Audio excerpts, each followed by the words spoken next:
আসসালামু আলাইকুম রহমতুল্লাহ। ৮ নং ভোগনগরবাসীকে জানাই শুভেচ্ছা ও অভিনন্দন। আজকে আমরা এসেছি আমাদের ভোগনগরের কৃতি সন্তান ও ভোগনগরের গর্ব এবং কি ভোগনগর কমিউনিটির সিনিয়র উপদেষ্টা জনাব মঞ্জুরের রাব্বি, ওনাকে ভোগনগর কমিউনিটির পক্ষ থেকে ফুলের শুভেচ্ছা দিতে। আমাদের সিনিয়র উপদেষ্টা কিছু ভোগনগর কমিটির পক্ষ থেকে কিছু সংক্ষিপ্ত একটু বক্তব্য সবার শুনুন। ধন্যবাদ ভোগনগর কমিটির পক্ষ থেকে আমাকে উপদেষ্টা পদে রাখার জন্য।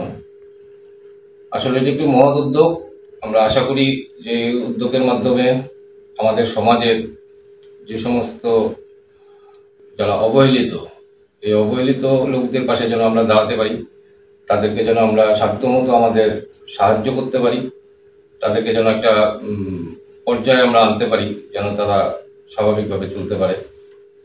এছাড়া আরও অনেক মানবিক সেবা আছে, যে সেবাগুলো দিলে হয়তো মানুষ উপকৃত হবে, এই ভোগনগর উপকৃত হবে, ভোগনগরবাসী উপকৃত হবে এবং এই ভোগনগরবাসীর উপকৃত হওয়ার যেটা সবাই দেখবে।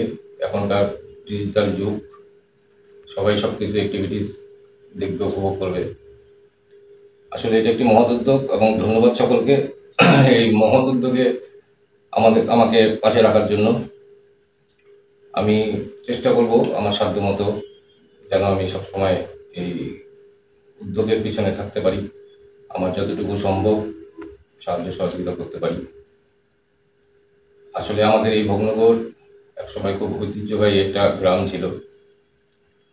নানা কারণে হয়তো আমরা পিছিয়ে গেছি, তবে এই বর্তমান তরুণ সমাজ যদি এই উদ্যোগগুলো ঠিকমতো নেয়, আশা করি এই ভোগনগর আবার সেই পুরনো ঐতিহ্য ফিরে পাবে ইনশাআল্লাহ। সেগুলো আমি আমার বক্তব্য শেষ করছি। আল্লাহ হাফেজ।